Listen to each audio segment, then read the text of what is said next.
This video is sponsored contains online shopping.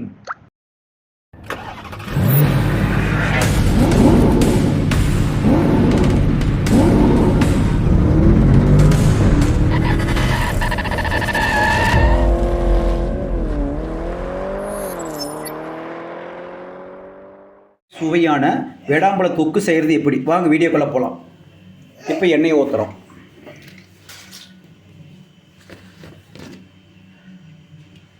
ஊற்றிட்டுமா அடுத்து எண்ணெய் வந்து கொதிக்கணும் கொஞ்சம் நேரம்.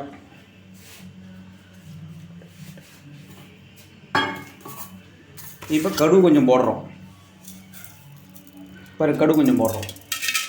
இது பொரியணும் கொஞ்சம் பொரிஞ்சோடனே இப்போ கருவேப்பிலை கொஞ்சம் போட்டுமா கருவேப்பிலை போட்டோம். இப்போ என்ன பண்ணுறோம், இந்த வெங்காயத்தை கொஞ்சம் அரிஞ்சிக்கிறோம். வெங்காயமும் பச்சை மிளகாவும் கொஞ்சம் அரிஞ்சிக்கிறோம். அரிஞ்சு இப்போ கொஞ்சம் அணை கம்மியாக வைக்கணும், ஏன்னா அதிகம் தீஞ்சு போயிடும் இல்லையா, அதனால் அணை கொஞ்சம் கம்மியாக வைக்கலாம். வச்சு இதை ஒரு வதக்குறோம்.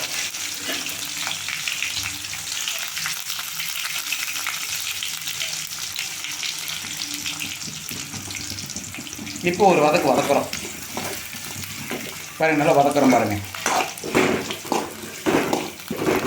இதிலே பச்சை மிளகும் போட்டிருக்கோம்.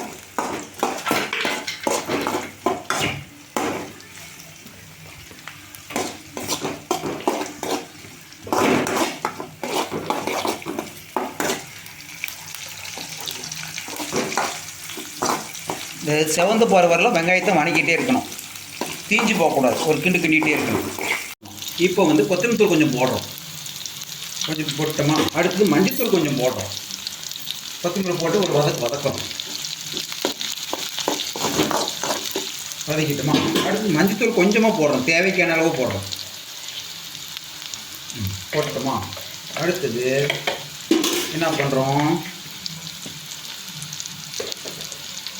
லைட்டாக கொஞ்சம் உப்பு போட்டோமா அடுத்தது ஒரு வதக்குறோம். இப்போ என்ன வதக்கிட்டு இருக்கிறோம்.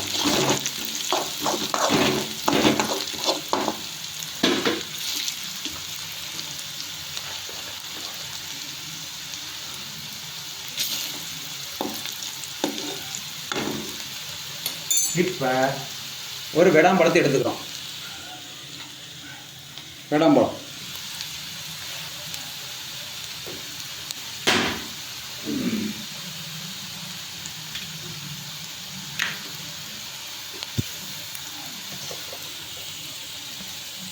இது மாதிரி எடுத்துக்கிட்டு பார்த்தீங்களா, இதை அப்படியே தோண்டி இதில் போடுறோம்.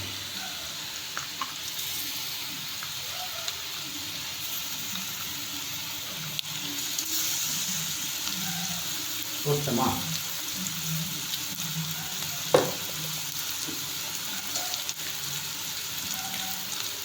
இது போட்டோம். இப்போ என்ன பண்ணுறோம், இது ஒரு கிண்டு கிண்டுறோம்.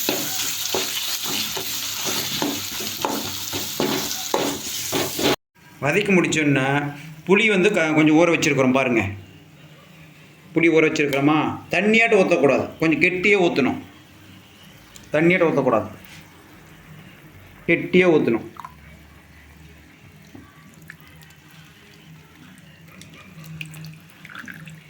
இப்படி கெட்டியாக ஊற்றி அது ஒரு கிண்டு கிண்டணும், கொஞ்சம் கொதிக்கணும்.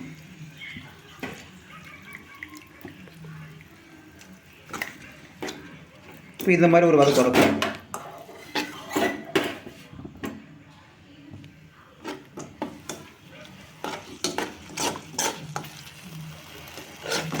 இது அப்படியே நல்லா கொஞ்சம் வேகணும். நிமிஷத்துக்கு அப்புறம் இந்த மாதிரி இருக்கும். வேடாம்பழ தொக்கு சுவையாக இருக்கும். சாப்பிட்டு பாருங்கள், உடம்பு குளிர்ச்சியாக இருக்கும், நல்லாயிருக்கும். இப்போ பாருங்கள் 10 நிமிஷத்துக்கு அப்புறம் இந்த மாதிரி சுவையான வேடாம்பழம் தொக்கு ரெடி. நீங்கள் சாப்பிட்டு பாருங்கள், இது உடம்புக்கு குளிர்ச்சி, நல்லாயிருக்கும்.